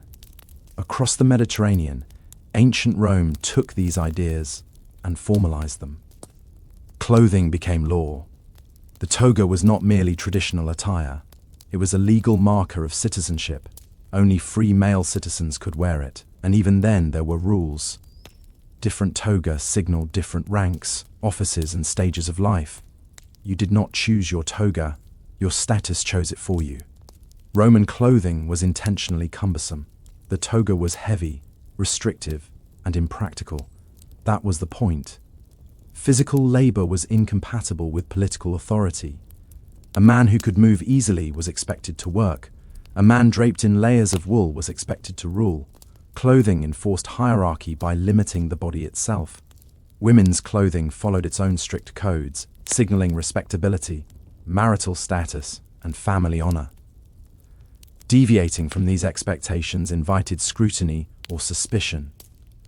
Fashion here was less about creativity and more about compliance. In both Greece and Rome, clothing acted as public shorthand. It identified who mattered, who belonged, and who could be ignored. Style was not fluid. It was controlled, inherited, and policed. The classical world perfected a dangerous idea that power should look a certain way, calm, draped, restrained. And that deviation from this visual code was not just unfashionable, but universalized. When the classical world fractured, fashion did not disappear. It retreated inward. In medieval Europe, clothing became less about public citizenship and more about spiritual position. The body was no longer something to be celebrated or displayed. It was something to be disciplined, hidden, and controlled. Fabric followed belief. Christian theology reshaped how people dressed. Modesty was elevated to virtue and excess became suspicion. Loose, layered garments concealed the body's shape, minimizing individuality in favor of moral uniformity. To dress too boldly was to risk accusations of vanity, pride, or worse. Clothing now answered not only to society, but to God. Yet hierarchy did not vanish. It merely changed language. Laws known as sanctuary laws dictated what different classes were allowed to wear. Certain colors, fabrics, and embellishments were restricted to the nobility. Purple fur and finely dyed cloth became legal symbols of privilege. Wearing what you were not entitled to could result in punishment. Fashion became enforceable obedience. Monastic clothing pushed restraint even further. Simple habits erased personal identity entirely, replacing it with communal belonging. Rough fabric, muted colors, and repeated forms reinforced humility and submission. To look the same as everyone else was the point. Distinction was a sin. At the same time, the elite dressed with calculated excess. Heavy velvets, layered furs, and elaborate embroidery declared power not through elegance, but through weight and cost. These garments were uncomfortable by design. They announced that the wearer did not labor, did not rush, and did not bow easily. Clothing slowed the body and elevated the wearer above daily struggle. Women's fashion reflected additional pressures. Clothing emphasized chastity and obedience with veils, long sleeves, and structured layers that restricted movement. Hair was hidden. Silhouettes were controlled. The body was managed as a moral object rather than an expressive one. Color itself carried meaning. Black signaled seriousness and authority. White suggested purity. Red could imply wealth, sin, or danger depending on context. Nothing was neutral. Medieval fashion tells a quieter story than classical drapery, but a stricter one. Clothing became a visible moral contract. To dress incorrectly was not merely inappropriate. It was threatening. Faith and fear were woven tightly together, and fabric became the front line where belief, power, and control met. The Renaissance did not reject medieval values so much as renegotiate them. As Europe's cities grew wealthier and more self-confident, clothing began to change shape, literally. Fabric once used to conceal the body was now cut, padded, and structured to emphasize it. Fashion turned outward again, and the human form returned to the center of attention.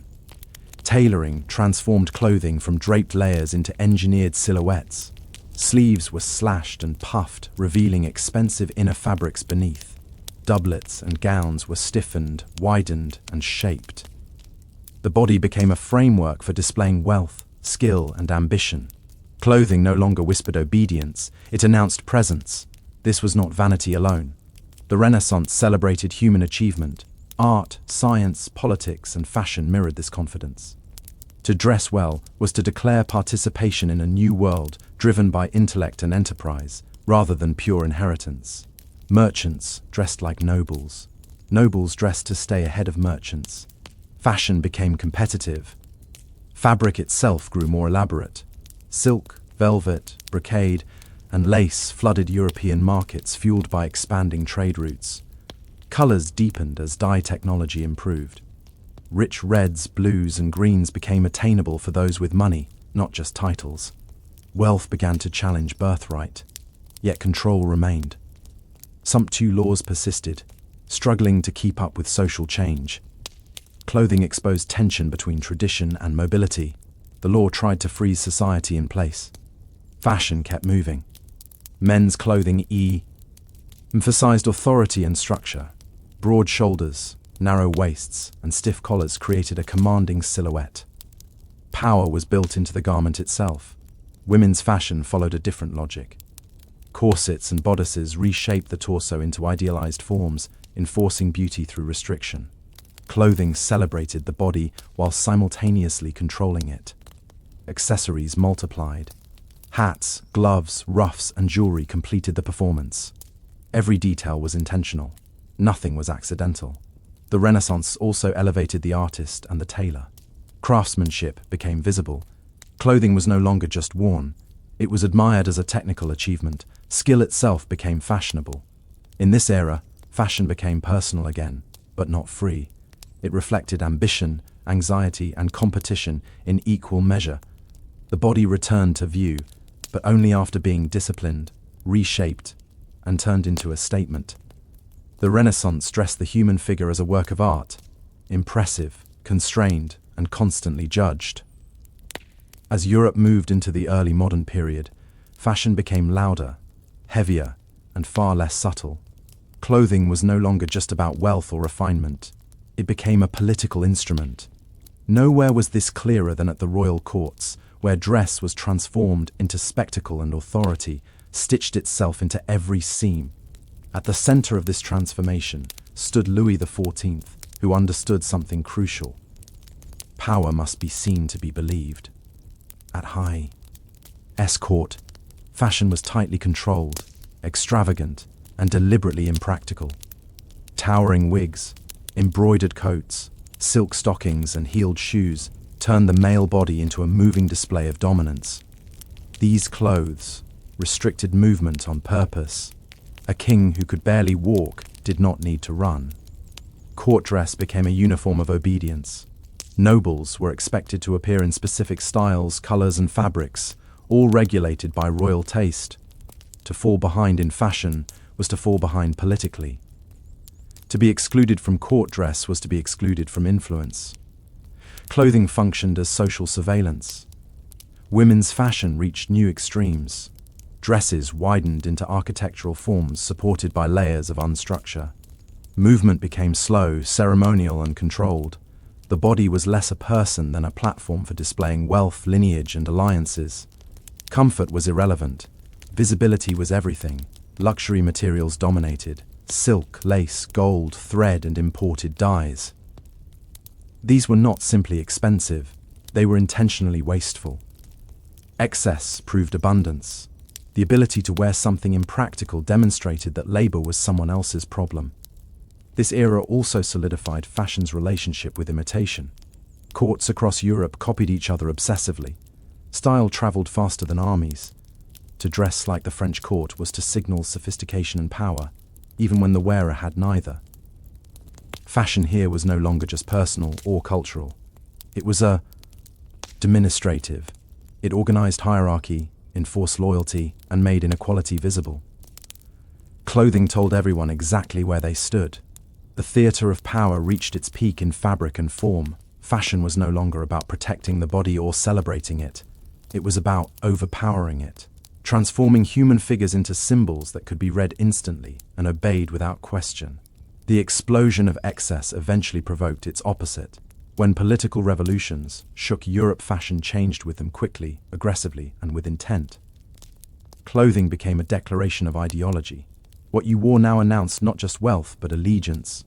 In late 18th century, France, luxury became dangerous. Silk, lace, and powdered wigs, once symbols of refinement, turned into liabilities. They marked the wearer as complicit in inequality. Fashion reversed course almost overnight. Simplicity became virtue, restraint became power. Men abandoned ornate court dress in favor of dark coats, plain trousers, and practical shoes. This was not modesty for comfort's sake. It was visual politics. Clothing modeled seriousness, rationality, and moral equality. The decorated body was suspect. The restrained body was trustworthy. Women's fashion shifted too, drawing inspiration from classical antiquity. High-waisted gowns, light fabrics, and minimal ornamentation replaced heavy structures. The look suggested naturalness and freedom, even as social expectations remained strict. Fashion promised liberation more readily than it delivered it. Color became ideological. Bright hues associated with aristocracy fell out of favor. Neutral tones communicated virtue and discipline. To dress plainly was to claim moral superiority over the fallen elite. Clothing became a public argument. Beyond France, industrialization accelerated these changes. Mass production made clothing cheaper and more accessible. Fashion was no longer confined to courts and cities. It spread into factories, offices, and streets. The suit emerged as a uniform of professionalism, efficiency, and authority. Its clean lines concealed class differences while quietly reinforcing them. Gender distinctions hardened. Men's fashion narrowed into repetition. Women's fashion remained expressive but constrained, balancing ornament with social control. Dress codes emerged, formalizing respectability through fabric. This era redefined rebellion. You no longer needed access to signal power. You needed restraint, control, uniformity. The most radical thing you could wear was something that refused spectacle. Fashion once again mirrored society's anxieties. As political structures shifted, clothing absorbed the shock. It simplified, standardized, and disciplined the body anew. The revolution did not free fashion. It repurposed it. Clothes stopped performing monarchy and started performing modernity, serious, rational, and quietly authoritative. As the 19th century progressed, fashion tightened its grip on the body once not through spectacle, but through morality. Industrialization transformed how clothes were made, sold, and worn. At the same time, social values hardened around respectability, discipline, and visible self-control. Clothing became a moral surface. Factories flooded cities with affordable garments. Ready-made clothing replaced bespoke tailoring for much of the population. Fashion accelerated. Trends spread faster. Uniformity increased. But this accessibility came with rules. To dress improperly was to signal moral failure rather than poor taste. The silhouette of the era reflected these anxieties.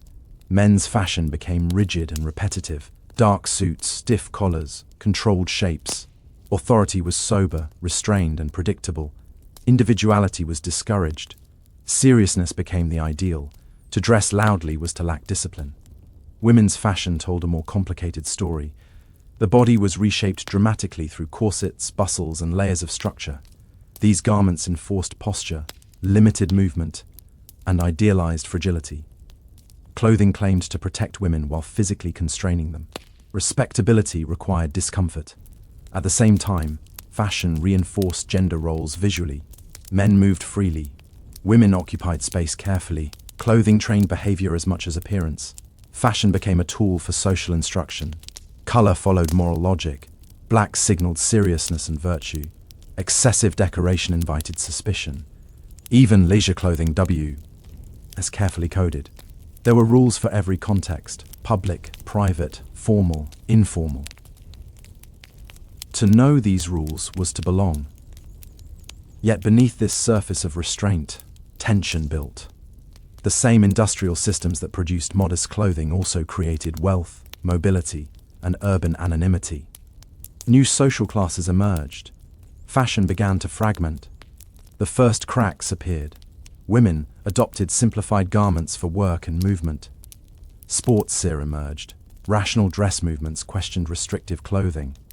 These were not yet revolutions, but pressure points. Victorian fashion reveals a society obsessed with control over bodies, behavior, and appearances. Clothing functioned as armor against chaos, signaling order in a rapidly changing world. But control breeds resistance. And as the century closed, fashion stood on the brink of rebellion, ready to loosen, shorten, and finally breathe again. The early 20th century did not politely adjust fashion. It dismantled it. War, urban life, and shifting social roles made the old silhouettes feel absurd. Clothing that restricted movement no longer matched a world defined by speed, machinery, and disruption. Fashion responded by cutting itself loose. Women's clothing changed first and decisively. Corsets loosened, then disappeared. Hemlines rose. Fabrics softened. Clothing began to accommodate movement rather than suppress it.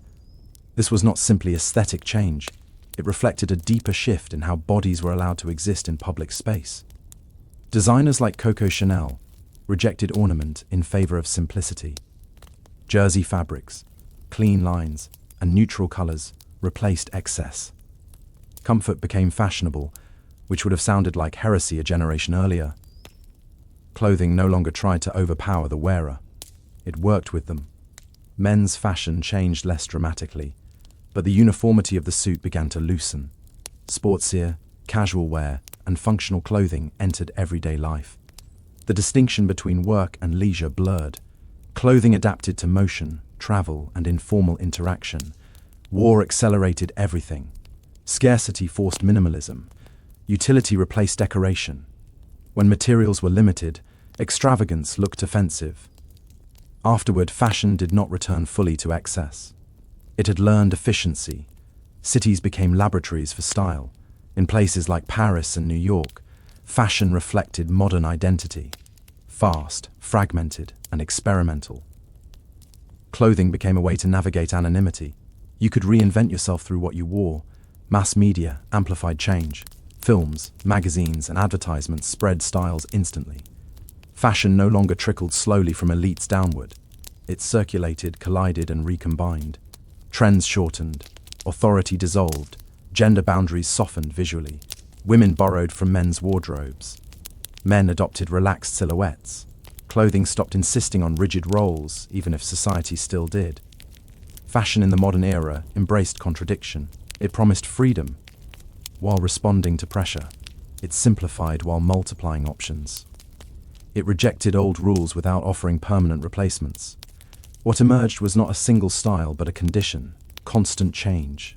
Fashion became a conversation rather than a command, unstable, expressive, and increasingly personal. The body was no longer dressed to obey.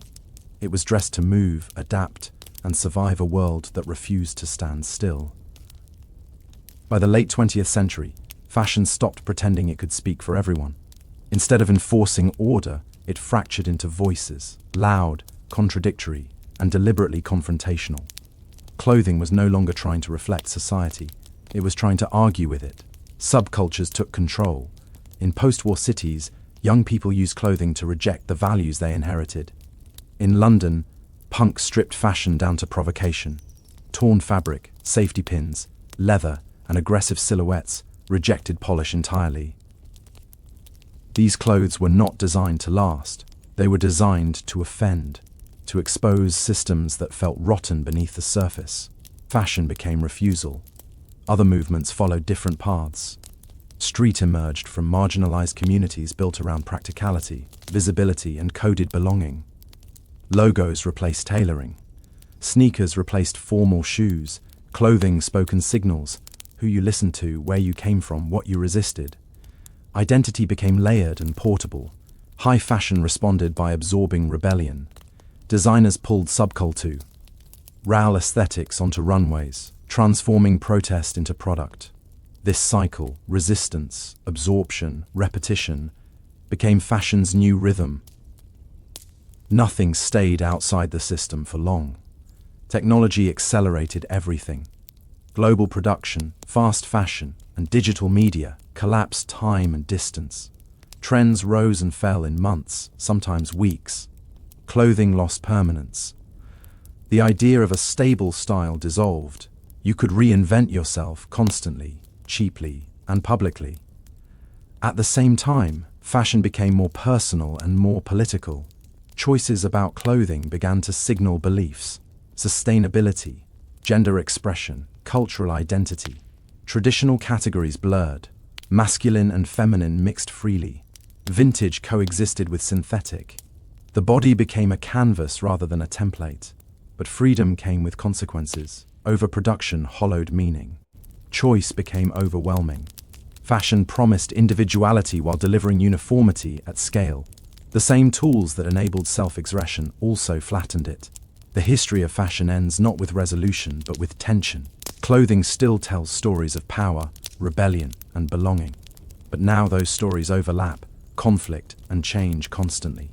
From linen wraps to leather jackets, fashion has always been about more than fabric. It has been about who gets to be seen, who gets to decide, and how loudly a body is allowed to speak. Long before music became an art, rhythm was an instinct. The earliest drums were not invent. They were discovered. Humans noticed that striking a hollow object produced a sound that traveled farther than the voice and lasted longer than a shout. That sound carried authority. It demanded attention. It echoed something already familiar, the steady pulse inside the chest. The first drums were crude by necessity and powerful by effect. Hollowed logs, stretched animal skins, gourds, clay vessels. Even the ground itself became instruments. Hands, sticks, and feet provided the technique. There was no separation between musician and audience, because drumming was communal by design. Everyone felt it. Everyone moved to it. Rhythm did not need translation. Drumming served purposes far more serious than entertainment. It synchronized group activity, walking, rowing, working, hunting. A shared beat aligned bodies into a single unit. In dangerous environments, coordination meant survival. Rhythm created order where chaos threatened, but drums also crossed into the invisible. The repetitive pulse altered perception, pulling listeners into trike states. This made drums essential to ritual. They marked transitions, birth, death, initiation, mourning. The beat connected the physical world to something unseen, whether spirits, ancestors, or collective memory. In many cultures, the drum was not considered an object, but a living presence. Unlike melodic instruments, drums demanded no tuning to nature's scales. They spoke directly to the nervous system. Loud enough to summon, steady enough to command, flexible enough to signal. A change in rhythm could warn of danger, announce celebration, or enforce authority. The drum became an early form of language, abstract but universally understood. What makes drums unique is their inevitability. Every culture developed them independently, not because of imitation, but because rhythm is embedded in biology. Heartbeats, footsteps, breathing. The body is already a percussion instrument. Drums externalized what humans already were. There was no elite class of drummers at first. Rhythm belonged to everyone. It was shared, repeated, inherited. Children learned it before words. Elders preserved it through repetition rather than notation. Knowledge lived in the hands, not on the page. This is where the history of drums truly begins. Not in courts or concert halls, but around fires, in open spaces, among people who understood something fundamental. Before humans learned how to sing together, they learned how to beat time together. The drum was the first instrument because it was the first truth. As human societies settled and grew more complex, drums moved from instinctive tools into sacred instruments. In the earliest civilizations, rhythm became formalized, regulated, and infused with spiritual authority. Drums were no longer just beaten, they were invoked.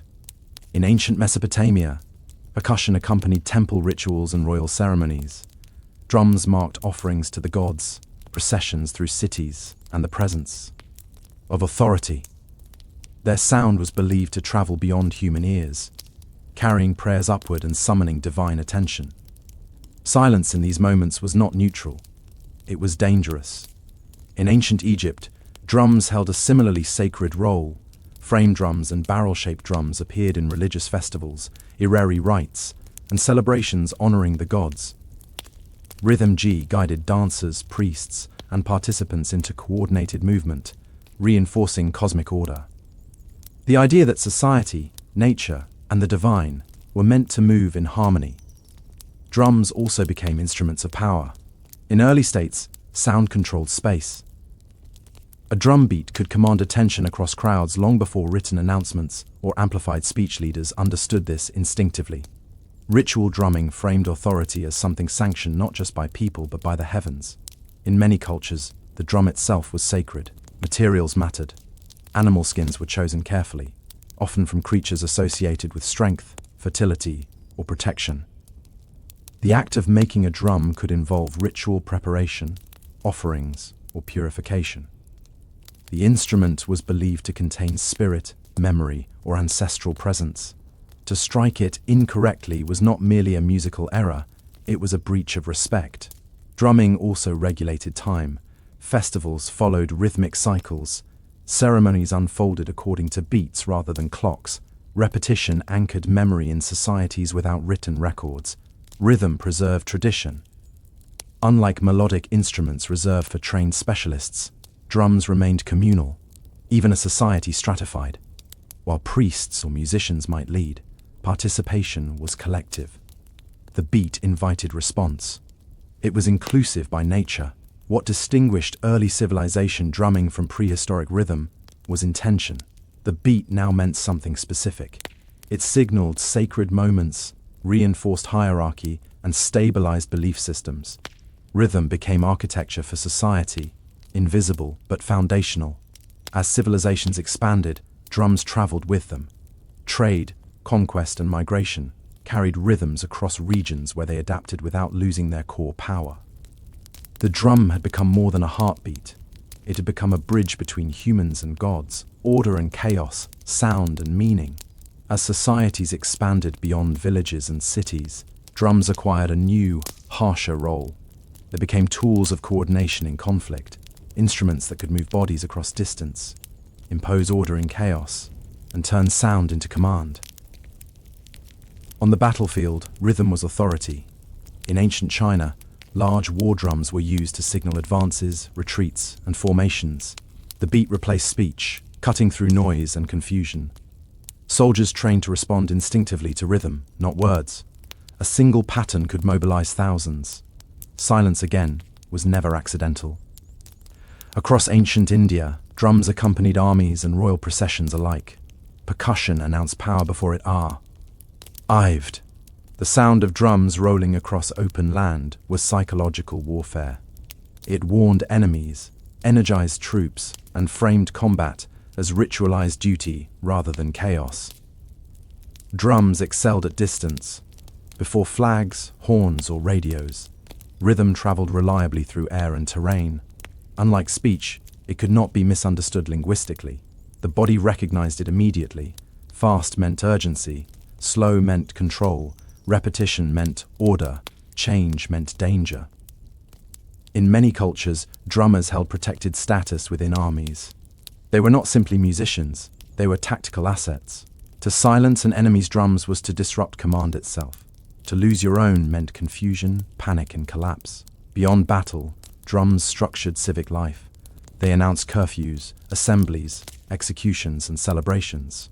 Cities pulsed to regulated sound. Time was kept by rhythm rather than clocks. The drum governed daily movement. Yet even in war, drums retained symbolic weight. Beating the drum before battle invoked ancestral protection and moral justification. Conflict was framed as necessary, sanctioned, and meaningful. Rhythm made violence feel ordered. This dual nature, sacred and brutal, defined the drum's expanding identity. It could summon gods or summon soldiers. It could heal or terrify. The same instrument served both altar and battlefield without contradiction. As empires collided, rhythms crossed borders. Military drumming styles influenced one another, evolving through contact and conquest. Patterns became sharper, louder, more standardized, precision mattered. By this stage, drums were no longer communal in the old sense. They were specialized, disciplined, and strategically deployed. Rhythm had become a language of power, one that could organize belief, enforce obedience, and move history forward with a beat that could be felt long before it was understood. Many civilizations used drums to project authority from the top down. Across much of Africa, drumming evolved in the opposite direction, outward from the community itself. Here, drums were not background instruments or tools of command. They were voices. To understand African drumming is to understand rhythm as social structure. In many African societies, drums functioned as a form of speech. Tonal languages allowed rhythms to mimic the rise and fall of words, turning drums into communicative tools. Messages could be sent across villages, announcements, warnings, celebrations, even personal names. The drum did not accompany language, it became language. Drumming marked every stage of life: birth, initiation, marriage, harvest, mourning. Each moment had its own rhythms, patterns learned through repetition and memory rather than written instruction. To know the rhythms was to know your place within the community. Music was not separated from daily life, it was embedded in it. Unlike hierarchical court or military drumming, African percussion emphasized dialogue. Call and response patterns created company. Conversation rather than command. One drummer spoke, another answered. Dancers responded with movement. The audience was never passive. Participation was expected. Rhythm created belonging. The instruments themselves varied widely. Djembes, talking drums, Dunon frame drums, each carried regional identity. Materials were local. Construction followed tradition. The act of making a drum was often ritualized, acknowledging the instrument's role as more than an object. A drum could represent lineage, history, and collective memory. Drummers held respected but grounded positions in society. They were historians, messengers, and mediators.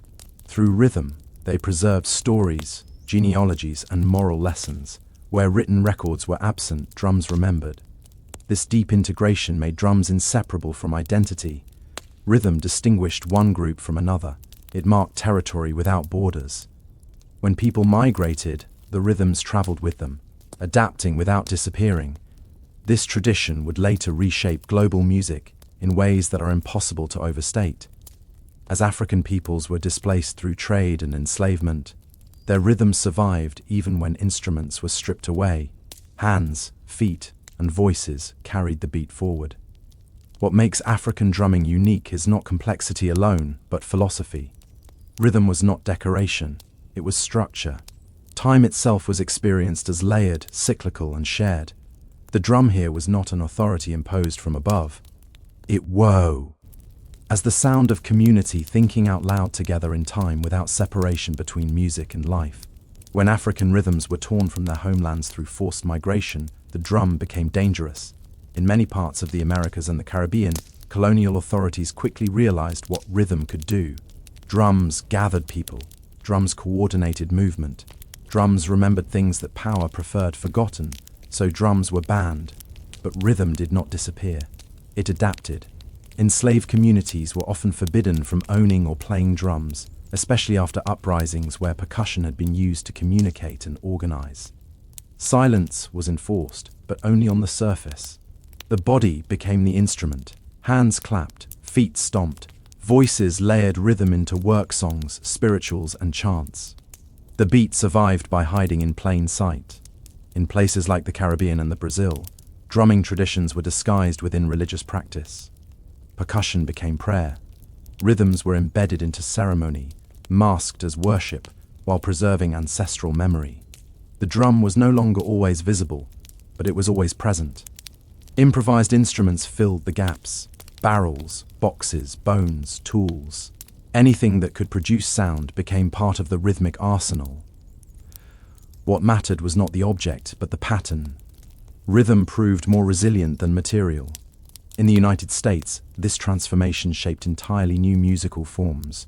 Work rhythms synchronized labor and brutal conditions. Spirituals encoded hope and resistance beneath religious language. Later, These rhythmic foundations would give rise to blues, jazz, and eventually modern popular music. Even when melody changed, percussion carried the memory forward. What emerged from this period was not loss, but evolution. Rhythm absorbed trauma and converted it into structure. It became a way to endure without erasing identity.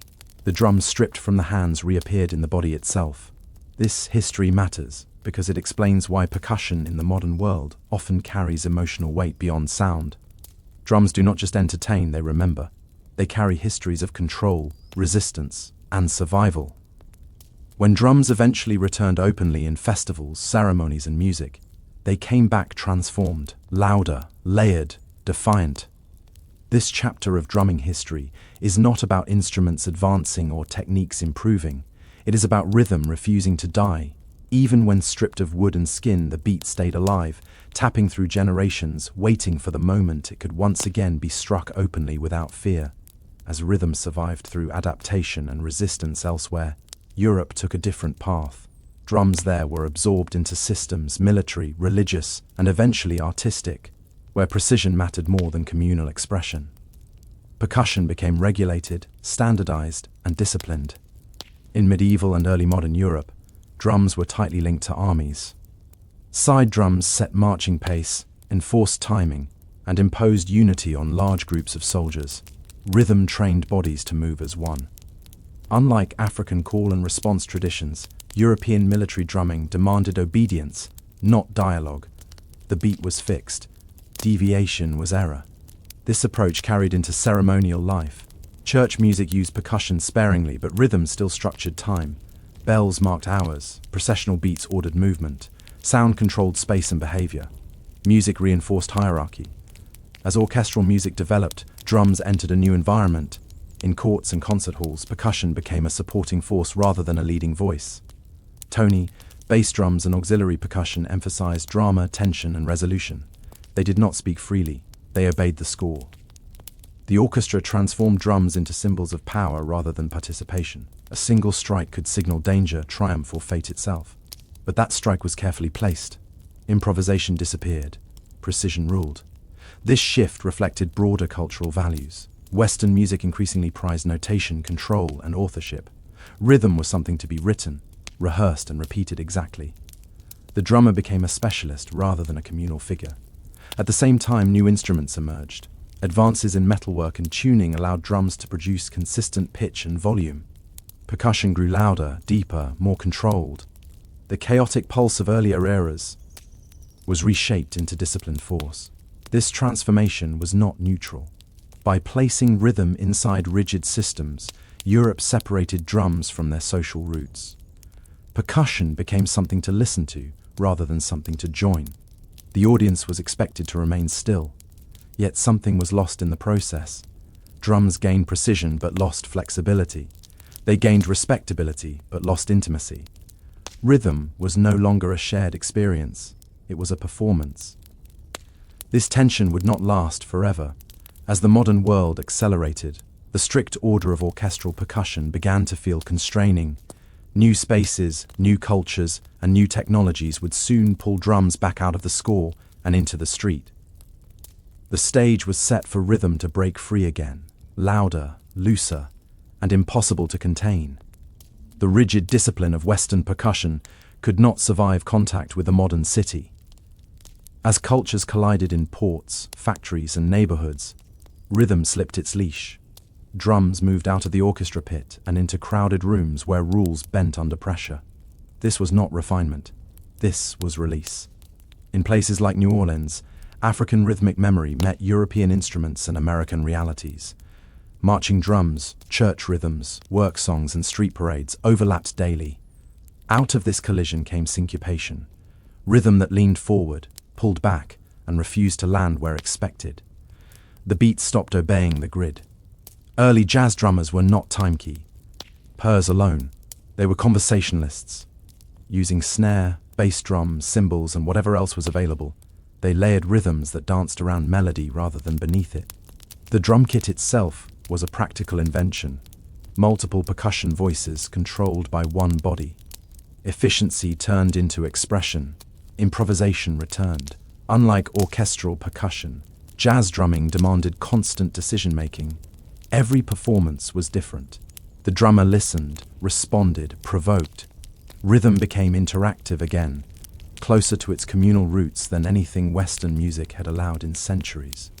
This shift changed how drums were perceived. They were no longer background support. They shaped momentum, mood, and tension. A single break could redirect an entire piece. Silence mattered as much as sound. Space became rhythmic. As jazz evolved, so did drumming. Swing loosened the beat. Bebop fragmented it. The drummer stopped marking time and started suggesting it. Rhythm became elastic. Authority dissolved into collaboration. This freedom carried forward. Rhythm and blues, rock, funk. All inherited the idea that drums could lead rather than follow. Backbeats emphasized groove over order. The body returned to the center of music. People danced again, not politely, but instinctively. Technology amplified everything. Microphones made subtle playing audible. Recordings preserved style and spread influence globally. Drummers were studied, copied, idolized. Rhythm became personality. What jazz restored was not just complexity, but attitude. The drum reclaimed its right to surprise, to interrupt, to argue. It no longer served structure alone. It questioned it. After centuries of discipline and restraint, percussion remembered something ancient. Rhythm is not meant to behave. It is meant to move people. As the 20th century accelerated, drums were reshaped by machines. Electricity, amplification, and mass production transformed percussion from a physical presence into a force that could dominate space. Rhythm grew louder, heavier, and impossible to ignore. The invention of amplification changed everything. Drums no longer needed to compete with horns or guitars acoustically. Microphones pulled subtle strikes into focus, while amplifiers allowed sheer volume to overwhelm a room. Power became a feature. The beat was no longer felt only in the body. It rattled walls, floors, and chests. Rock music pushed this to its limit. The drum kit expanded in size and aggression. Bass drums deepened. Cymbals multiplied. Drumming emphasized repetition and impact rather than complexity. The goal was not conversation, but propulsion. Rhythm drove crowds forward as a single mass. The beat became physical force. At the same time, industrialization standardized instruments. Drum kits were manufactured at scale, tuned for consistency rather than individuality. What was gained was accessibility. Anyone could buy a kit, learn the patterns, and join the rhythm. What was lost was reggae. Onal variation. Sound began to flatten. Electronic technology took this even further. Drum machines removed the human body entirely. Perfect timing replaced feel. Beats looped endlessly without fatigue. This precision fit a world built on schedules, factories, and digital grids. Rhythm became mechanical. Yet, this did not erase emotion. Instead, it changed how it was delivered. Electronic beats created hypnotic repetition, inducing trance states not unlike ancient ritual drumming, but stripped of visible ceremony. Clubs replaced fire circles, lights replaced torches, the beat remained. Genres splintered rapidly. Funk emphasized groove, metal emphasized speed and force. Hip-hop reclaimed rhythm as language, looping breaks and turning drums back into narrative tools. Sampling resurrected old beats, placing history inside new machines. Technology also democratized rhythm. You no longer needed strength, training, or physical endurance. You needed software. Rhythm became programmable, editable, shareable. The drum spread faster than ever before, crossing borders in seconds. But something uneasy emerged. As beats multiplied, silence vanished. Rhythm became constant background noise in ads, phones, public spaces. The drum risked losing meaning through overuse. Still, the core remained. No matter how artificial the tool, the effect was familiar. The body responded. Feet tapped, heads nodded, hearts aligned. Technology did not replace the drum. It magnified it, turning the oldest human sound into the loudest voice of the modern world. At the end of its long journey, the drum has not settled into a single role. It has accumulated them. What began as instinct became ritual, command, community, rebellion, and machine, without ever losing its core function. The drum still does what it has always done. It aligns bodies, carries memory, and demands response. In the modern world, drums exist everywhere, often unnoticed. They pulse beneath music, advertising, film, and daily noise. Yet when rhythm is stripped away, absence is immediately felt. Silence without beat is unsettling. The drum remains a psychological anchor. Across cultures, traditional drumming persists alongside electronic production. Indigenous rhythms are preserved, revived, and recontextualized. Drums appear in protests, ceremonies, and healing practices, not as nostalgia, but as continuity. Rhythm still gathers people when words fail. Drumming has also returned to the body. Percussion circles, therapeutic drumming, and communal rhythm practices reclaim something ancient. Participation without performance. You do not need talent to beat time. You need presence. This accessibility explains why drums remain powerful long after more complex instruments have risen and fallen. At the same time, the future of drumming is uncertain. Artificial intelligence can now generate perfect rhythms endlessly. Machines can simulate human feel convincingly. Precision is no longer a limitation. Meaning, however, remain unresolved. A flawless beat does not guarantee connection. What separates a drum from noise is intention. Someone chooses when to strike, someone responds. Even in digital spaces, rhythm still seeks bodies to receive it. The drum's history reveals a pattern. Whenever rhythm becomes too controlled, it escapes. Whenever it is banned, it reappears elsewhere. Whenever it is mechanized, it finds a way back into flesh. This cycle has repeated for thousands of years. The drum does not evolve toward complexity. It circles back to necessity. It thrives where speech collapses, where order fails, where people need to move together without explanation. From tribal fires to concert stages, from battlefield signals to bedroom speakers, the drum remains unchanged in purpose. Even as tools shift, it is still the fastest way to turn many into one. The history of drums does not end here because rhythm does not conclude. As long as humans have bodies, there will be a beat to follow.